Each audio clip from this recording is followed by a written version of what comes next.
akan membahas tentang bagaimana pengolahan data. Kita sudah masuk ke tengah semester dari mata kuliah seminar, maka saudara diharapkan sudah mulai menyiapkan bagaimana teknik pengumpulan data dan kemudian pengolahannya. Bab seminar sendiri terbagi dalam bab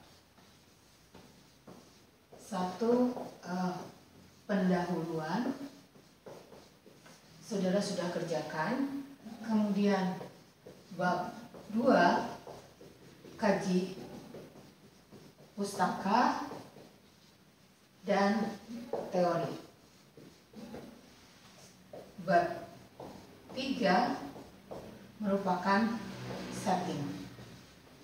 Sedangkan bab 4 saudara memaparkan data-data.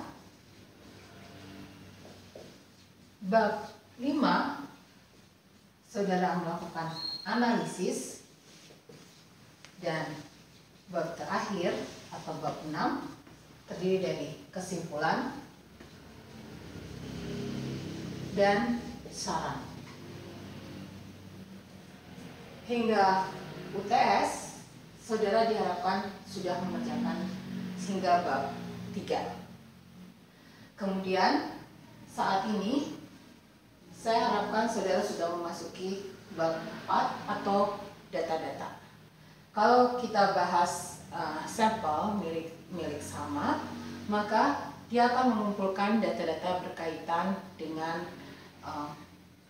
sutradara film itu sendiri. Kemudian tentang alur cerita dan juga tentang tokoh-tokoh yang ada.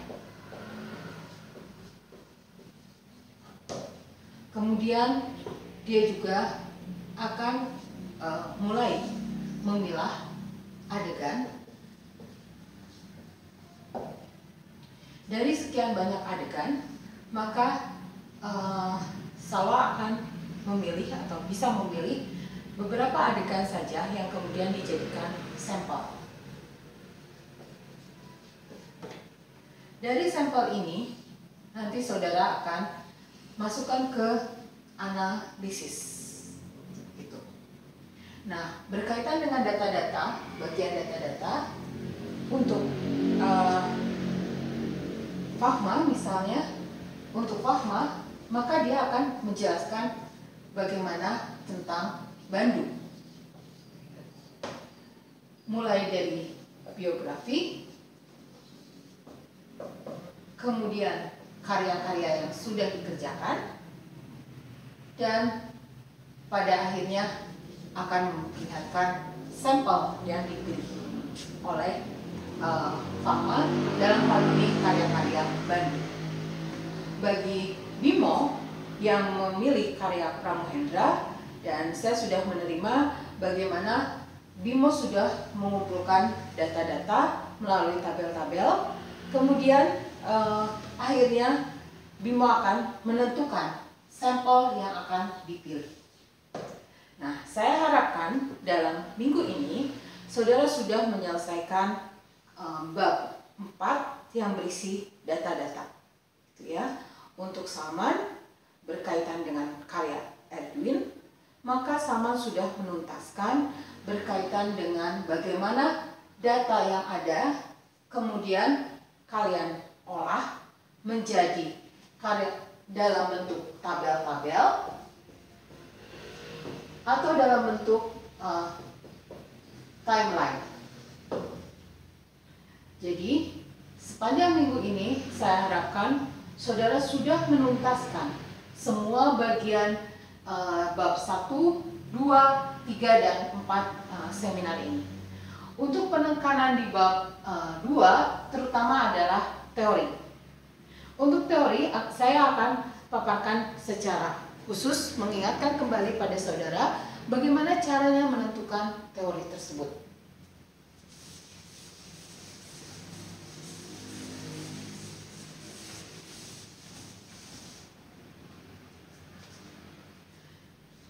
Di dalam teori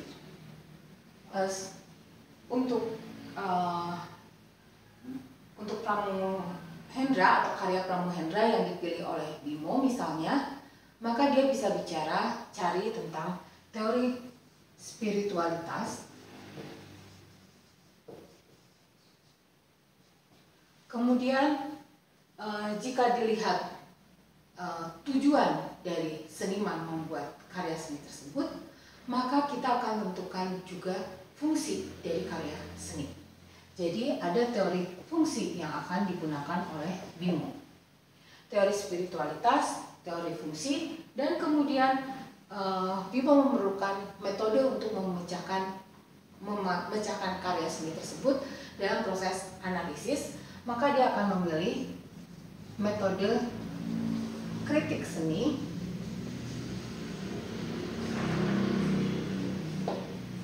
karena berbentuk lukisan dan cenderung berkaitan dengan karya-karya yang relatif seni modern, maka Bimo bisa memilih karya teori kritik seni yang diberikan oleh Veltman. Jadi saya harapkan di bab 2 pemilihan teori, maka saudara akan menentukan dulu beberapa teori. Dalam hal ini 2 teori saja sudah cukup. Ini termasuk apa yang dikatakan metode interdisiplin. Jadi yang berkaitan dengan estetika, fungsi seni, dan kemudian yang berkaitan dengan persoalan di luar estetika itu sendiri, berkaitan dengan spiritualitas dan cara untuk memecahkannya melalui metode kritik seni. Nanti pada saat memilih teori spiritualitas, maka saudara harus mencari pemikir-pemikirnya terlebih dahulu.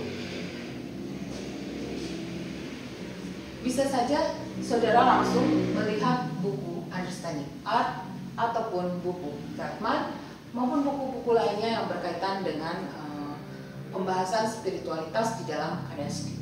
Dari sana saudara akan putuskan teori spiritualitas yang mana yang akan dipilih.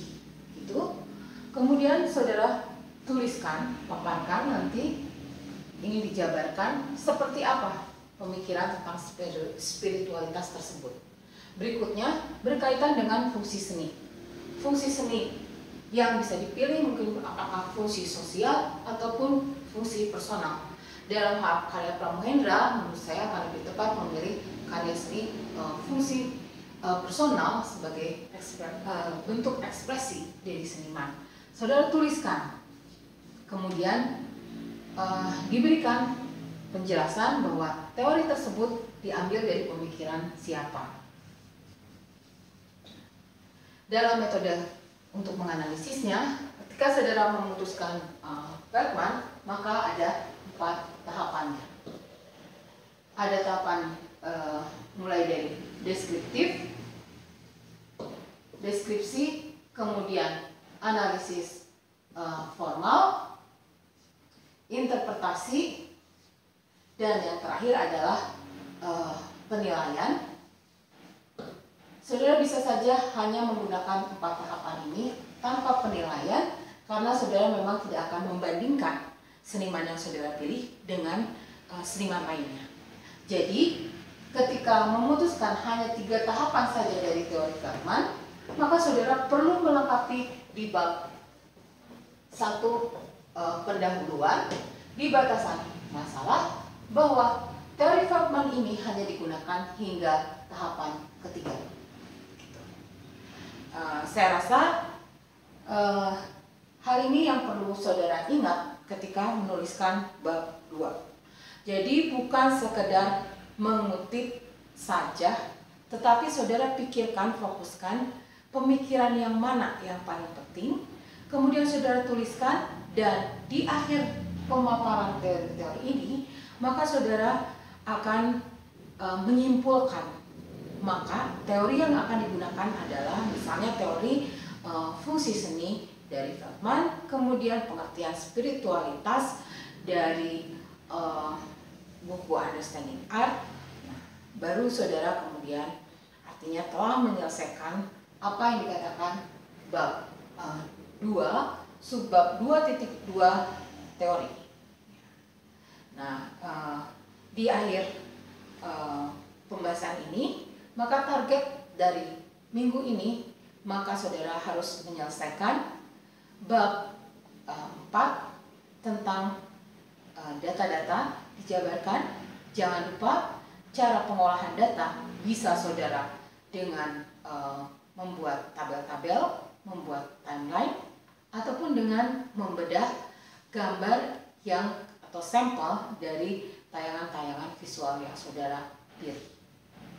Misalnya untuk Salwa yang memilih film, maka Salwa bisa memutuskan adegan yang mana yang kemudian akan dijadikan sampel yang berkaitan dengan rumusan masalah. Saya ingatkan kembali, untuk mengambil sampel, maka saudara harus melihat rumusan masalah yang saudara ajukan serta tujuan penelitian saudara.